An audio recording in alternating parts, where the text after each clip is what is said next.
20대처럼 보이는 40대 이기용 목사입니다. 반갑습니다.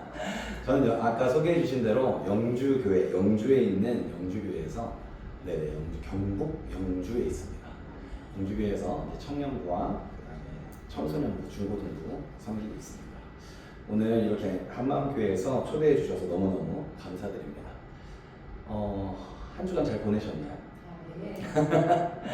한 주간 잘 보내신 얼굴입니다. 오늘 함께 나눌 말씀은 바벨탑 사건인데요. 우리가 바벨탑 사건에 대해서 너무 잘 알고 있잖아요. 그래서 제가 오늘 조금 다른 시각으로 바벨탑 사건을 바라보면 어떨까 하는 마음으로 제목을 이렇게 잡아봤습니다. 바벨의 소망이 있는 이유. 뭐라고요? 바벨의 소망이 있는 이유. 없다고 우리는 생각하는데 제가 한번 있는 이유를 찾아보도록 하겠습니다. 여기 계신 성도분들도 저희 교회 성도분들이랑 연배가 비슷하신데요. 꽤 오랫동안 신앙생활을 해오셨죠. 우리 성도분들의 지금까지 신앙생활은 좀 어떠셨습니까? 만족스러우셨습니까? 우리의 신앙생활이 우리가 신앙생활하기 전과 그 후가 혹시 비슷하십니까? 아니면 좀 다르십니까? 그 웃음의 의미는 뭐죠? 그러고 보니까 저희가 오늘 본문을 안 읽었네요. 본문부터 한번 읽고 다시 시작하도록 하겠습니다. 창세기 11장 1절부터 9절까지 저 한 절 여러분 한 절 교독하도록 하겠습니다. 온 땅의 언어가 하나요? 말이 하나였더라. 그들이 인하로 오다가 신하의 형제들을 만나 거기 거류하며 서로 말하되 자 벽돌을 만들어 견고히 굽자 하고 이에 벽돌로 돌을 대신하며 역청으로 진흙을 대신하고 또 말하되 자 성읍과 탑을 건설하여 그 탑 꼭대기를 하늘에 닿게 하여 우리 입을 내고 온 지면에 거짓을 면하자 하니 여호와께서 사람들이 건설하는 그 성읍과 탑을 보려고 내려오셨더라. 여호와께서 이르시되 이 무리가 한 족속이요 언어도 하나이므로 이같이 시작하였으니 이후로는 그 하고자 하는 일을 막을 수 없으리로다. 자 우리가 내려가서 거기서 그들의 언어를 혼잡하게 하여 그들이 서로 알아듣지 못하게 하자 하시고 여호와께서 거기서 그들을 온 지면에 흩으셨으므로 그들이 그 도시를 건설하기를 쫓았다. 제가 읽어드리겠습니다. 그러므로 그 이름을 바벨이라 하니 이는 여호와께서 거기서 온 땅의 언어를 혼잡하게 하셨음이니라. 여호와께서 거기서 그들을 온 지면에 흩으셨더라. 제가 서두에 우리 성도분들께 신앙생활이 어떠셨냐고 그렇게 여쭤봤던 이유는 오늘 말씀을 준비하면서 저의 신앙생활을 한번 돌아보았기 때문입니다. 저는 조금 늦은 나이 아니죠. 저는 좀 이른 나이에 저는 20대 초반에 하나님을 만났습니다. 20대 초반에 하나님을 만나고 나니 그 하나님이 너무 좋아서 하나님을 더 알고 싶은 마음에 신학교로 들어가게 됐습니다. 신학교로 들어가 보니 너무 하나님이 더욱더 좋아지고 말씀을 알아가면 알아갈수록 더 그 사랑의 깊이가 깊어지는 것 같아서 너무너무나 행복한 시간들을 가졌습니다. 그래서 저는 그 시간들이 계속될 줄 알았습니다. 저는 특히 사역자로 섬겨야 했기 때문에 제가 전도사였을 때보다 목사가 되고 난 이후에 훨씬 더 그 사랑의 깊이가 더욱더 깊어질 줄 알았습니다. 그런데 어느 날인가부터 제가 하나님을 만난 이후에 분명히 신학을 하고 그 사랑을 경험했음에도 불구하고 자꾸 넘어지는 것입니다. 주님 앞에서 떳떳해야 하지만 그래서 떳떳한 순간도 있었지만 그 떳떳한 시간은 아주 찰나의 순간들이었고 매일같이 넘어지는 순간들이 그 떳떳했던 시간보다 훨씬 많았습니다. 주님과 교제가 뜨거울 때는 모든 것을 내어드리겠다는 고백을 하는데 그 고백을 한 이후에 눈을 뜨고 나서 세상 밖으로 나가보면 어느샌가 세상을 살아가는 와중에 그 두려움이 그 세상이 나를 살아가게 하는 그 요소들이 저의 마음을 자꾸 흔들어버리고 그 뜨거웠던 고백을 자꾸 식히게 만들었습니다. 그래서 처음에 신학을 시작할 때 하나님을 만났을 때 저의 고백은 나의 주인은 오직 하나님 한 분이시라 고백했지만 때때로 저는 저의 주인을 저로서 여기고 살아갈 때가 참 많이 있었습니다. 그래서 저는 매일 넘어집니다. 매일 넘어집니다. 그래서 사실 저는 매일 주님을 찾습니다. 매일 내가 나의 주인이 되기 때문에 매일같이 나를 버리려고 애씁니다. 그러나 그 애씀은 제가 넘어지지 않기 위한 애씀이 아닙니다. 제 안에 저를 버릴 수 있다는 확신 때문에 주님을 찾고자 애쓰는 것이 아닙니다. 저는 하나님이 저를 포기하지 않으심을 제가 알기 때문에 저는 넘어져도 주님은 넘어지는 분이 아니심을 제가 알기에 제가 주님을 찾는 것은 그 하나님의 일하심에 기대고 의지하려는 발버둥이었습니다. 그래서 저는 제가 매일 넘어짐에도 주님을 찾습니다. 왜냐하면 제가 다시 일어나기 때문이 아니라 주님이 나를 일으켜 주실 것이라는 믿음 때문입니다. 오늘 바벨탑 사건은 어찌 보면 어떤 인간들의 죄악 그리고 그 죄악에 대한 하나님의 심판의 이야기로 끝날 수가 있습니다. 그러나 조금 더 넓게 살펴보면 오늘 바벨탑의 사건은 하나님의 일하심과 신실하심에 대한 이야기입니다. 바벨탑을 쌓은 사람을 심판하는 이야기에서 그치지 않고 하나님께서 그 바벨탑을 쌓음으로 하나님을 저버렸던 사람들을 다시 회복하시겠다는 메시지가 담겨있는 말씀입니다. 그래서 오늘 이런 관점으로 오늘 말씀을 한번 살펴보고자 합니다. 여러분, 뭐든지 이름에는 이유가 있습니다. 저는 이기훈입니다.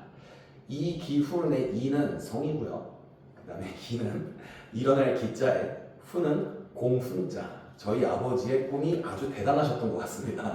일어나서 이 나라의 공을 세우라라는 뜻으로 이름을 세우셨습니다. 이름의 의미를 담아서 저에게 주신 것이죠. 바벨탑, 이 바벨탑을 쌓은 도시의 이름이 바벨이라는 이름인데요. 이 바벨의 이름에는 뜻이 있습니다. 우리 9절 한번 읽어볼까요? 시작. 이는 여호와께서 거기서 온 땅의 언어를 혼잡하게 하셨습니다. 여호와께서 자 9절까지 여기까지만 읽어보겠습니다. 그 이름을 바벨이라 하고요. 왜냐하면 온 땅의 언어를 혼잡하게 하셨다라고 기록해 놓고 있습니다. 제가 이거를 다른 버전의 번역으로 읽어드릴게요. 바벨이라 하고 그 이유를 온 세상의 말을 뒤섞으셨다. 그러니까 바벨이라는 이름은요, 뒤섞이다 라는 뜻을 가지고 있는 이름입니다. 그런가 하면 이 뒤섞이다 라는 이름을 가지고 있는 이 바벨의 장소에도 우리가 한번 주목해 볼 필요가 있는데요. 창세기 지금 11장을 읽었잖아요. 10장에 보면 이 바벨에 누가 살았는지 나옵니다. 10장 8절입니다. 구스가 또 니므롯을 낳았으니 그는 세상의 첫 용사라. 9절. 그가 여호와 앞에서 용감한 사냥꾼이 되었으므로 속담에 이르기를 아무는 여호와 앞에 니므롯같이 용감한 사냥꾼이로다 하더라. 그의 나라는 시날 땅의 바벨과 에렉과 아깃과 갈레에서 시작되었으며, 그러니까 지금 이 땅이 누구로부터 시작되었냐면 니므롯이라는 사람으로부터 시작되었는데, 창세기 10장 1절을 보면은요, 이 니므롯은 누구의 후손이냐면은요, 노아의 후손입니다. 그러니까 정리를 좀 해보자면은요, 하나님이 세상을 보시는데 너무 악한 거예요. 그래서 악한 사람들을 싹 없애버리셨어요. 물로 심판을 하셨거든요. 그래서 세상의 사람들이 아무도 없었습니다. 그리고 당대 의인이라 했던 노아와 그의 가족들만 세상에 남았던 거죠. 그리고 그 노아의 후손이 지금 어느 땅에서 살기 시작했냐면 시날 땅의 바벨이라 하는 곳에 살았습니다. 그러니까 하나님의 백성인 노아가 그의 자손들을 낳고 살았는데, 그 의인이었던 노아의 자손인 니므롯이라는 사람이 지금 시날 땅에 지금 바벨이라는 곳에서 지금 살기 시작했다라고 이야기하고 있는 것입니다. 상당히 거룩하게, 상당히 선한 하나님의 백성이 이 바벨에서 살기 시작한 것이죠. 그런가 하면 이 바벨은 시날 땅에 있는 곳이다 라고 하는데요, 이 시날 땅, 시날 평지는 스가랴 5장 11절에 보면 훗날 포로로 끌려간 유다 백성들이 생활했던 곳이라고 합니다. 왜 유다 백성들이 다 포로로 잡혀가잖아요. 그래서 포로 생활을 하던 장소라고 합니다. 학자들은 이곳을 터키 지역으로 추정하고 있습니다. 그러니까 지금 하나님의 백성들이 그 살던 그 바벨은요, 노아의 자손으로부터 시작된 비므롯이라는 사람이 살던 땅이었고요.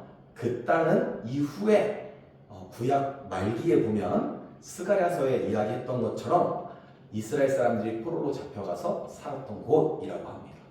실제로 있었던 곳이라는 거죠. 우리가 바벨탑 사건을 보면은요, 때로는 그 바벨이라는 지역을 되게 추상적으로 생각해요. 아, 먼 옛날 옛적 어딘가에 뭐가 있었나 보다. 우리가 알지 못한데 어딘가 있었나 보다. 그런데 성경은 오늘 뭐라고 이야기하고 있냐면, 아니다. 실제로 사람들이 살았던 곳, 역사 속에 있었던 곳에서 오늘의 이야기가 시작된다라고 이야기하고 있는 것입니다. 이 바벨이라는 이름이 또 한 군데 나오는데요. 우리가 잘 아는 바벨론, 혹시 성경에서 보셨던 기억이 있으신가요? 네, 바벨론 할 때 그 바벨이 이때와 같은 바벨입니다. 이 바벨론은 성경에서 사람이 세상을 다스리는 의미를 갖는 대표적인 나라라는 의미를 가지고 있습니다. 정리를 해보면 홍수 이후 하나님의 백성인 노아 자손이 시날 평지에 세운 도시로 뒤섞이다 혹은 사람이 다스리는 나라라는 의미를 가진 도시가 바벨이라는 것입니다. 이 바벨에 오늘 1장에서부터 시작하여 이야기가 시작이 됩니다. 1장을 한번 우리 함께 읽어보겠습니다. 시작. 온 땅의 언어가 하나요. 온 땅의 언어가 하나고 말이 하나였다는 의미가 무엇일까요?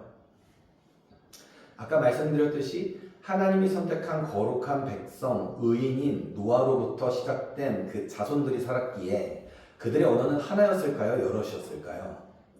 하나였습니다. 그들의 말이 하나였습니다.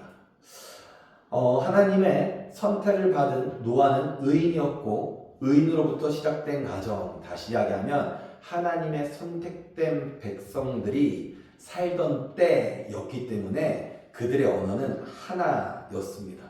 그런데 이들이 이곳에서 어떤 일들을 벌이기 시작을 합니다. 어떤 일들을 벌이죠? 탑을 쌓죠. 그 이름을 우리는 바벨탑이라고 합니다.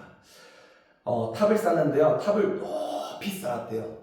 그런데 옛날에 고대인들에게 이 높다, 곧 하늘, 이곳은요 하나님이 계신 곳이라고 여겨지는 곳이었습니다. 그러니까 탑을 쌓을 때 탑을 높이 쌓겠다는 것은 지금 어디에 닿고 싶다는 것이죠? 하늘에 닿고 싶다는 것입니다. 그런데 하나님이 이들을 보시고 그들의 언어를 혼잡하게 하셔서 더 이상 탑을 쌓지 못하도록 하십니다. 왜 그러셨을까요? 탑을 높이 쌓아서 하나님께 가까이 가서 하나님을 만나고 싶었을 수도 있잖아요. 그런데 하나님은 왜 그 탑을 흩으셨을까요? 저희 교회에 건축을 하시는 집사님이 계세요. 근데 제가 그 건축을 하시는 집사님한테 한번 여쭤봤어요. 집사님이 건축을 하시니까 제가 여쭤보는데요. 만약에 벽돌이랑 그 다음에 역청, 진흙보다는 좀 단단한 역청 같은 걸로 이 건물을 쌓는다면, 아니 당시의 기술로 최대한 탑을 높이 쌓는다면 어느 정도 높이로 쌓을 수 있을까요? 그때 그 집사님이 하시는 말씀이, 사람이 기구 없이 손으로 탑을 쌓아봤자 제 생각에는 아마 아파트 3층 높이 쌓으면 많이 쌓은 것 같은데요. 아니 조금 더 쌓았다고 해봤자 아파트 5층 정도. 여기 한마음교회 몇 층이죠? 여기 5층이죠. 여기까지 쌓으면 정말 높이 쌓을 거라고 말씀을 하시더라고요. 그런데 하나님께서는 그 아파트 5층 정도까지밖에 올라오지 않았는데 하나님은 그들의 언어를 흩어버리십니다. 왜 흩었는지는 잘 모르겠습니다. 그런데 하나님은 흩어버리세요. 왜일까요? 하나님은 왜 이들의 탑을 흩어버리시는 걸까요? 만약에 인간이 교만하여져서 하나님과 같이 되려고 했다 한들 그 높이가 5층밖에 되지 않는데 하나님이 화가 나가지고 5층이나 쌓았냐며 그것을 무너뜨려 버리셨을까요? 너무 높아가지고 5층이 아니었을 것 같습니다. 그래서 저희는 성경을 조금 더 자세하게 한번 읽어보려고 합니다. 오늘 본문은 4절의 말씀 한번 다 함께 읽어보겠습니다. 시작. 또 말하되 자 소돔과 탑을 건설하여 그 탑 꼭대기를 하늘에 닿게 하여 우리 이름을 내고 온 지면에 흩어짐을 면하자 하였더니 우리가 분명히 탑만 쌓은 줄 알았거든요. 그런데 오늘 본문을 보니까 뭐와 무엇을 쌓았다고 하나요? 성읍과 탑을 쌓았다고 합니다. 성읍과 탑. 8절 한번 읽어볼까요?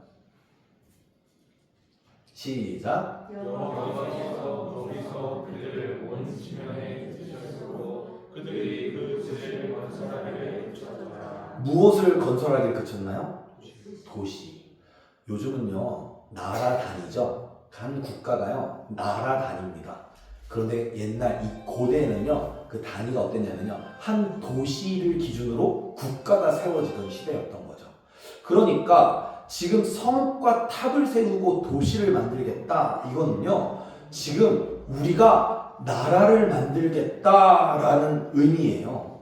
그런데 그 나라를 만드는데요 그 성읍이 있고 그래서 망을 볼 수 있고 성벽이 있어서 외부의 침입을 막을 수 있고 그래서 한 도시의 형태의 나라를 만들려고 하는데 그 이유 때문에 하나님이 이 성을 흩으세요.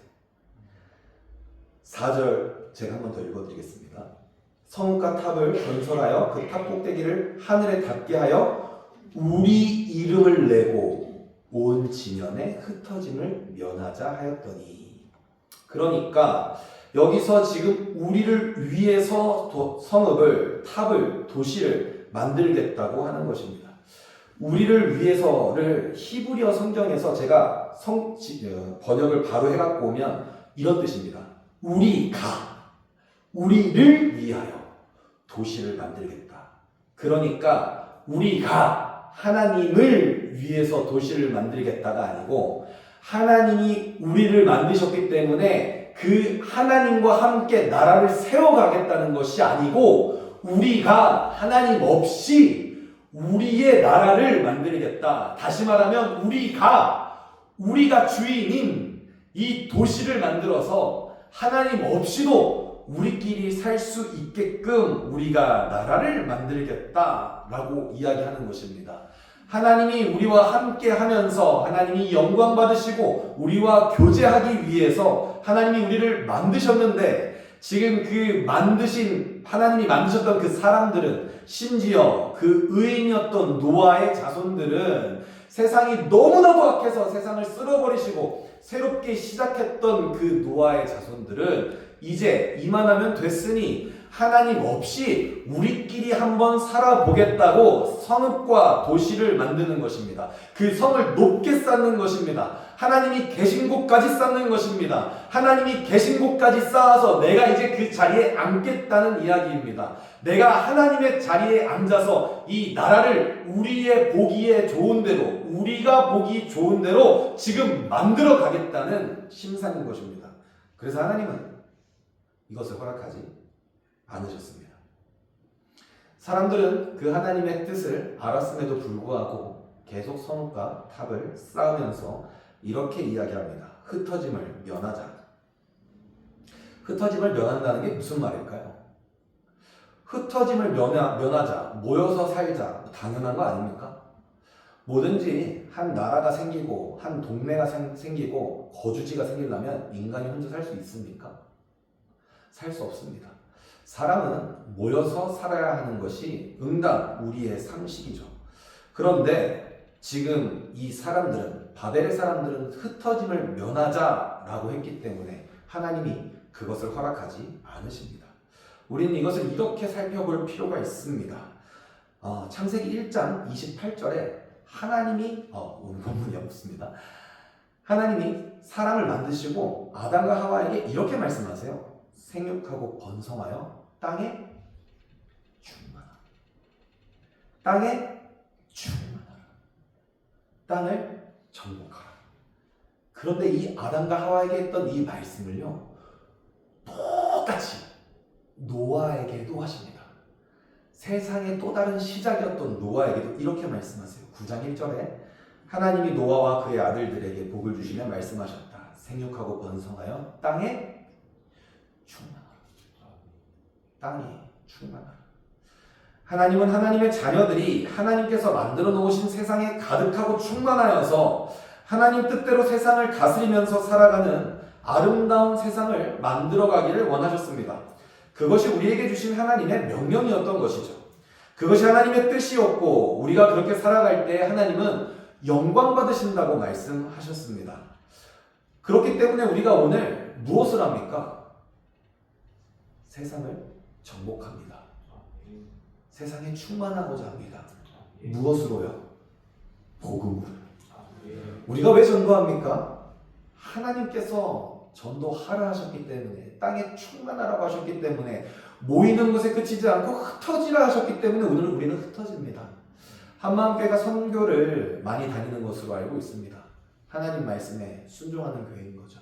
오늘날 교회는 어떻습니까? 끼리끼리 뭉칩니다. 뭉쳐서 우리 교회라는 이야기 많이 합니다.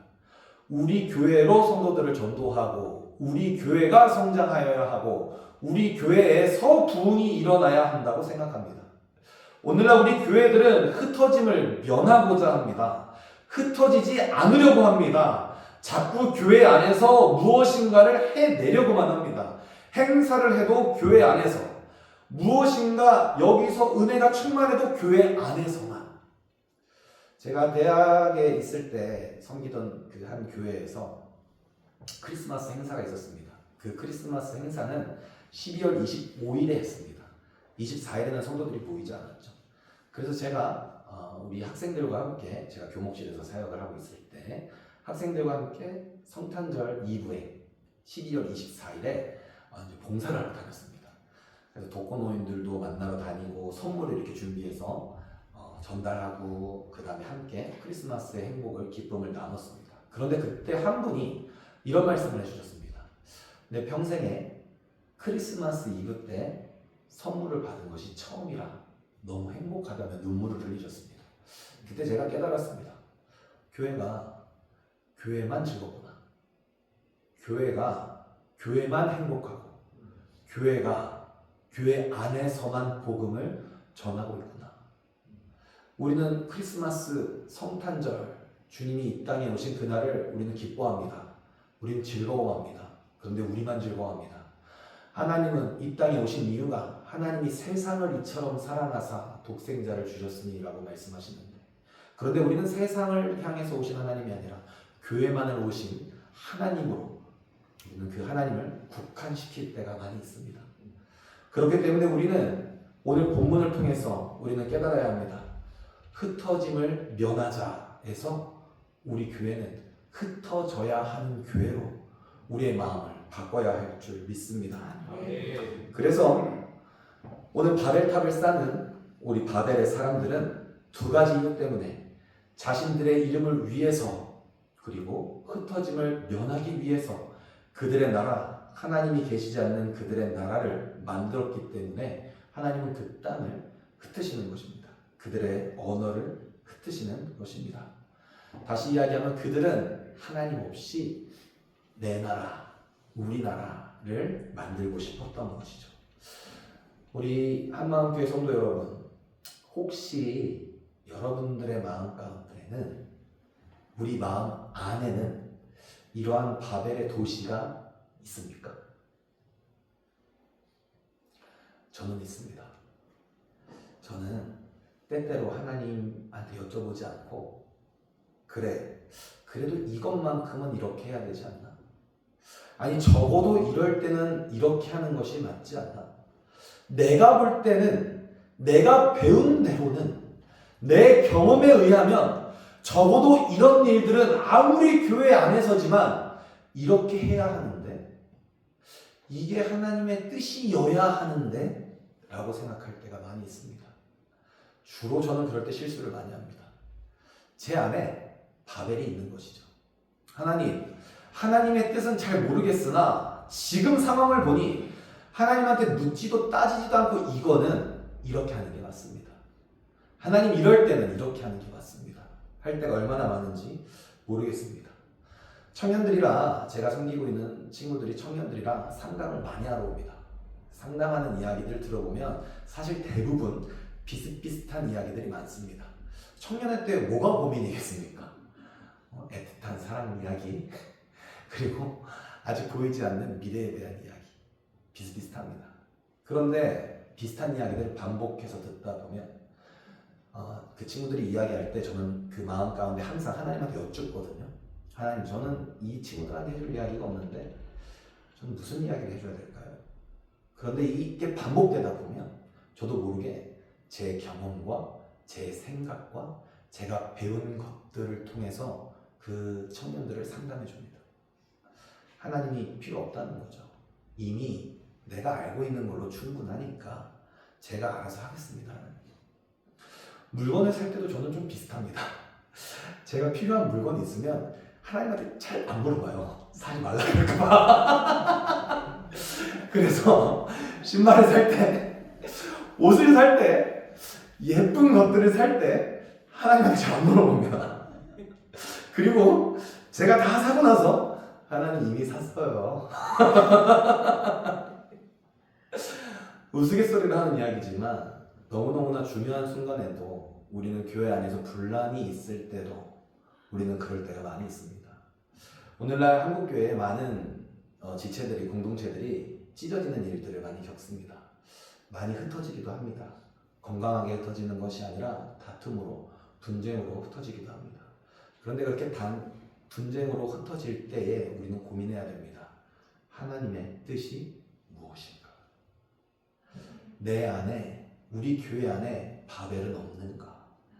우리는 바벨탑을 쌓았기 때문에 하나님의 뜻을 듣지 못하는 것은 아닌가 하는 고민을 분명히 해보아야 합니다. 하나님은 이런 바벨탑의 사람들을, 이 하나님이 되고자 하는 이 사람들을 혼내키십니다. 아주 호되게 혼내키시죠. 오늘 성경 본문 1절부터 9절까지 말씀 중에 제일 많이 나오는 단어가 있는데 혹시 눈치채셨나요? 눈치 못 채셔야 제가 할 이야기가 있습니다. 오늘 본문에서 가장 많이 나오는 단어는요, 단어는 언어입니다. 언어라는 단어가 엄청 많이 나옵니다. 1절, 3절, 4절, 6절, 7절, 9절 중에서 이렇게나 많이 언어 그리고 말이라는 단어를 사용하는데요. 똑같은 말을 반복해서 사용하는 것은 그만큼 중요하기 때문이겠죠. 본래 언어, 즉 말이라 하면 소통하는 데 그 의미가 있죠. 창세기 1장에 보면 아담과 하와는요, 하나님과 소통을 할 수 있었을 것 같아요. 하나님이 아담과 하와에게 직접 말씀을 하셨던 것 같습니다.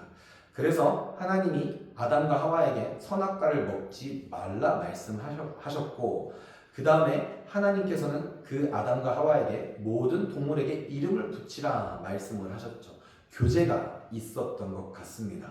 소통을 하면서 교제를 할 수 있고, 교제를 할 수 있었기 때문에 하나님의 뜻이 무엇인지 알 수 있게 되었습니다. 그리고 그 하나님의 뜻에 순종할 수 있게 되었던 것이죠. 다시 말하면 이 언어, 말이라 하는 하나님과 소통하며 하나님의 뜻에 순종할 수 있는 가장 중요한 요소 중에 하나였습니다. 그리고 그 언어는 그 하나님을 사람들끼리 서로 소통하면서 하나님께 영광을 돌리고 우리가 힘을 합쳐서 하나님의 뜻에 순종하고자 하는 목적으로 하나님은 우리에게 그 언어와 말을 주셨다고 생각합니다. 그런데 하나님께서 그 언어를 혼잡하게 하십니다. 사람들끼리 서로 말을 할 수 없도록 언어를 다르게 만들어 버리시는 것이죠. 사람들은 그때부터 서로 소통하기가 매우 어려웠습니다. 흩어졌고 소통할 수 없었고 너무나도 외롭게 살아갔을 것으로 추측이 됩니다. 하나님께서는 그 이유가 그들의 악함을 보셨기 때문이라 말씀하십니다. 한마음교회 성도 여러분, 지금 바벨탑의 사람들은 하나님께 무엇을 받고 있는 것입니까? 벌 받고 있죠. 혼나고 있죠. 무엇으로 혼나고 있죠? 하나님이 주신 그 언어, 그 말을 하나님의 뜻대로 사용하지 않았기 때문에 벌을 받고 있습니다. 우리는 어떻습니까? 우리의 소통은, 우리의 하나님과의 소통은, 또 사람과의 소통은 하나님 보시기에 선하십니까? 지금 우리는 그 하나님의 선하신 그 언어와 말을 하나님 보시기에 좋은 대로 사용하고 계십니까? 우리의 눈은 말씀을 보고 있습니까? 그 말씀을 통하여 말씀이 육신이 되신 예수님, 그분의 눈으로 또한 세상을 바라보고 있습니까? 성령님과 함께 그 하나님의 뜻을 이루어가는 소통을 하고 계십니까? 아니면 하나님의 말씀보다는 세상의 가치들에 우리의 눈을 빼앗기고 있습니까? 우리의 입은 하나님께 기도를 올려드리며 성도와의 대화 속에서 그 대화가 하나님을 찬양하며 하나님께 영광을 올려드리는 말과 그 소통을 하고 있습니까? 아니면 하나님의 뜻을 거슬러 누군가를 비방하거나 질투를 하며 교회를 흩어버리는 소통을 하고 있습니까? 우리의 귀는 주님의 말씀에 귀를 기울이며 영적인 주님의 음성에 예민하게 반응을 하십니까? 아니면 주님의 말씀보다는 어떤 가십거리나 세상에 더 귀를 기울이십니까? 우리는 무엇과 소통을 하고 있습니까? 우리의 소통은 하나님을 향하고 있습니까? 하나님이 아닌 곳을 향하고 있습니까? 우리 바벨 사람들은 하나님이 아닌 곳을 향해서 소통을 계속해서 하다가 하나님께 심판을 받았습니다. 벌을 받았던 것이죠. 그런데 제가 조금만 더 생각해 봤습니다. 하나님이 하나님의 말씀을 듣지 않았다고 벌을 내리셨다면 그렇다면 나는 하나님께 용서를 받을 수 있을까? 나는 매일같이 나의 입술에서는 하나님을 찬양한다고 하면서 나의 것을 더 추구하고 세상에 더 시선을 빼앗길 때가 있는데 그럼 나는 구원을 받을 수 있을까? 그래서 한번 이렇게 생각해 보기로 했습니다. 저에게 아들이 하나 있습니다. 물론 딸도 하나 있고요. 자, 그래서 지금 4살, 저 4학년 죄송합니다. 4학년, 4살로 다시 돌아가긴 싫은데 4학년, 그 다음에 3학년 두 아이가 있는데 둘째 아이가 아주 개구쟁이입니다. 엄마 닮아가지고 아주 개구쟁이인데 네, 그런데 이 개구쟁이가 정말 이 천방지축일 때가 있었습니다. 이제는 학교도 들어가고 제법 말을 좀 잘 듣는데 이 말로는 서로 소통이 안 되는 불통인 아이였었는데 그 아이가 잘못할 때마다 저 혼을 좀 내곤 했습니다. 그런데 이게 어릴 때 확실하게 이 집안의 질서와 위계와 아버지의 위엄을 보여줘야 될 것 같아서 아주 엄하게 혼냈습니다. 그런데 제가 혼을 내면서도 마음이 아픈 겁니다. 내 아들이니까 잘못을 해서 그 잘못을 고쳐주고 싶은 마음에 혼을 내는 거지 그 아이가 미워서 혼낸 건 아니었거든요. 그 아이가 너무나도 사랑스럽지만 사랑스럽기 때문에 더 건강하게, 더 씩씩하게, 더 지혜롭게 자라게 하기 위해서 제가 혼을 냈던 것이었거든요. 그래서 혼을 내면서도 제 마음은 한켠에 아팠습니다. 그런데 제가 이 말을 조금 더 다르게 해보겠습니다. 저희 아이가 말을 잘 안 듣는 편이었었는데 저희 집에서 초등학교를 가려면 이제 신호등을 하나 건너야 돼요. 근데 되게 이게 좁은 신호등이어서 생각보다 안전한데 저희 아파트에서 베란다에서 이렇게 내려보면 그 아이들이 학교 가는 모습이 보입니다. 그래서 제가 우리 아들이 이제 처음에 학교를 갈 때 이렇게 이야기했습니다. 아들아, 도진아, 누나 손을 잡고 횡단보도를 건너야 한다. 빨간불일 때는 건너면 안 되고 초록불일 때만 건너야 된다. 초록불일 때는 좌우를 살피고 차가 오나 안 오나 확인한 다음에 가야 된다. 그리고 무엇보다 횡단보도에서는 뛰면 안 된다. 제가 한 100만 번, 좀 거짓말 못해서 100만 번은 이야기했습니다. 자, 그리고 이제 학교로 이제 가는 시간에 저는 아이들을 보내고 베란다에서 이렇게 지켜보고 있었습니다. 아이들이 이제 신호등에 도착을 했죠. 초록불이 켜졌습니다. 초록불이 켜지기 직전까지는 우리 둘째가 누나의 손을 꼭 잡고 있었는데 지금 생각해보니까 누나가 동생의 손을 꼭 잡고 있었던 것 같아요. 그리고 신호등이 바뀌자마자 그 둘째 아이는 어떻게 했을까요? 내가 뛰는 놈다! 왜? 저 앞에 고지가 보이기 때문에 그 고지를 향해서 내가 뛰었습니다. 그리고 그날 우리 둘째는 저한테 무지하게 혼냈습니다. 무지하게 혼났죠. 눈물이 쏙 빠졌습니다. 제가 우리 둘째를 왜 혼냈을까요? 그 아이를 그렇게 계속 뒀다가는 자칫 잘못하면 큰 사고가 날 수 있었기 때문입니다. 저는 아들을 혼냈습니다. 아주 험하게 혼냈습니다. 눈물이 쏙 빠지도록 혼냈고 다시는 안 그러겠다며 손을 싹싹 빌면서 한 번만 용서해 달라고 할 정도로 싹싹 빌었습니다. 저는 그렇게 엄하게 혼냈습니다. 왜냐하면 그렇게 위험하기 때문입니다. 그렇게 저는 그 아이를 보호해야만 하기 때문입니다. 저는 그 아이의 아버지이기 때문에 그 아이를 보호해야 할 의무가 있기 때문에 아주 두 번 다시 그렇게 하지 못하게 혼을 쏙 내놨습니다. 눈물이 쏙 빠질 정도로 혼을 냈습니다. 왜냐하면 저는 그 아이를 보호해야만 했기 때문입니다.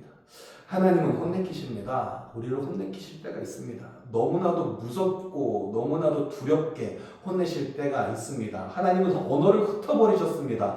당시 사회에서 언어를 흩어서 각지에 뿔뿔이 흩어져 산다는 것은 곧 도적들을 만나기 쉽다는 이야기고 그들은 죽음에 내몰릴 상황에 처해진다는 이야기였습니다. 그래서 그들은 매우 위험한 상황이 되는 그 절체절명의 순간을 맞이해야 했습니다.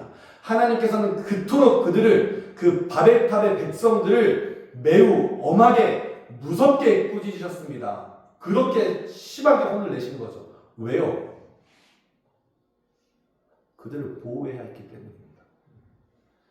그것보다 하나님을 떠나는 것이 더 두려운 사실이기 때문에 하나님을 떠나서는 다시는 결코 하나님께로 돌아올 수 없기 때문에 하나님은 그들을 보호하기 위해서 그들의 뜻을 모아서 하나님을 떠나자고 말한 사람들의 언어를 흩으심으로 서로 더 이상 죄를 짓지 못하게 하나님은 흩으신 후에 하나님은 그들을 보호하기로 작정하신 것입니다. 그리고 그 보호의 목적은 결국 희망, 소망으로 나아가기 위함이었습니다. 그 희망은 10절 이후에 나타납니다. 오늘 본문의 위치는요. 오늘 본문이 어디 있냐면요. 그 10장에는 노아의 족보가 있고요. 그 다음에 이 9절 이후에는 이 셋의 족보가 있습니다. 우리 성경이 있으시면 우리 10절 한번 읽어볼까요?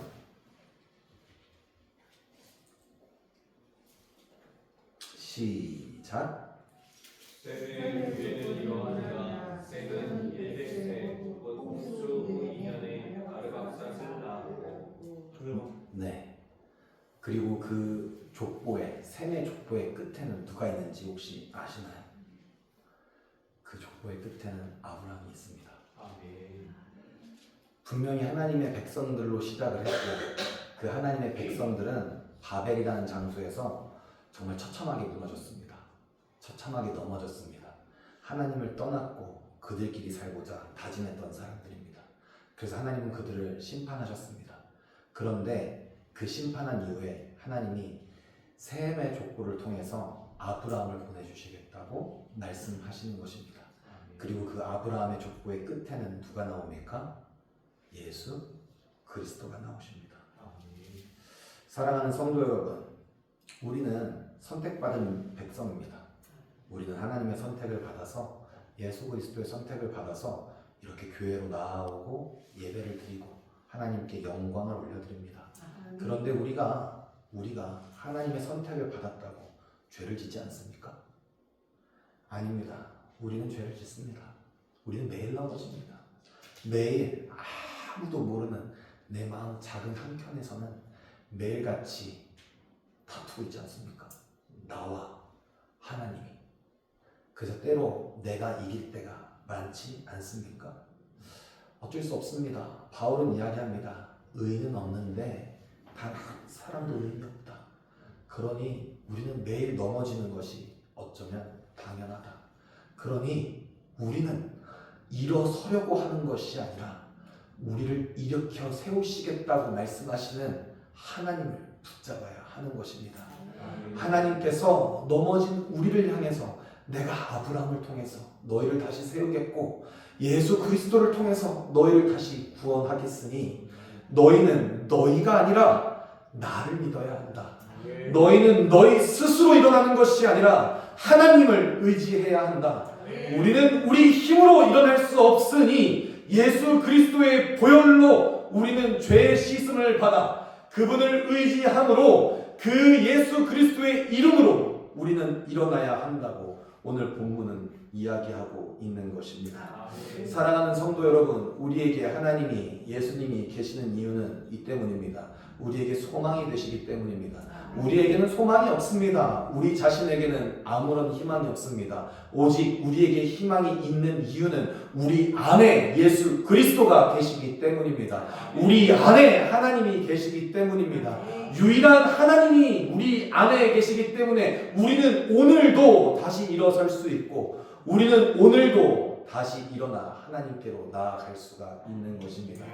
그러니 사랑하는 성도 여러분, 우리가 넘어질 때마다 우리가 낙심이 될 때마다 우리 스스로 일어나려고 하지 마시기 바랍니다. 그럴 때마다 말씀과 기도를 통해서 하나님을 의지하며 주님의 힘으로 다시 일어서고자 다짐하는 한마음교회 성도들이 되기를 소망합니다. 말씀을 마치겠습니다. 오늘 본문의 끝은 아마도 사도행전 2장이 아닌가 싶습니다. 사도행전 2장을 보면 우리가 다 아는 대로 흩어졌던 언어가 마가의 다락방에서 어떻게 되죠? 다시 모이게 됩니다. 그런데 누구 이름으로 모이게 됩니까? 하나님 이름으로 모이게 됩니다. 어느 날 언젠가 우리가 그 주님을 의지하고 그 주님을 신뢰하며 그 하나님의 선하심과 그 하나님의 일하심을 우리가 굳게 믿고 한 걸음 한 걸음 가다 보면 어느 날 우리 한마음교회는 하나님 안에서 언어가 하나가 될 줄 믿습니다. 어느 날 이 양주 지역이 하나님의 이름 안에서 하나의 언어가 될 줄 믿습니다. 어느 날 온 세상이 처음에 이 바벨탑이 시작되었을 때처럼 온 세상의 언어와 말이 주님 안에서 하나가 될 줄 믿습니다.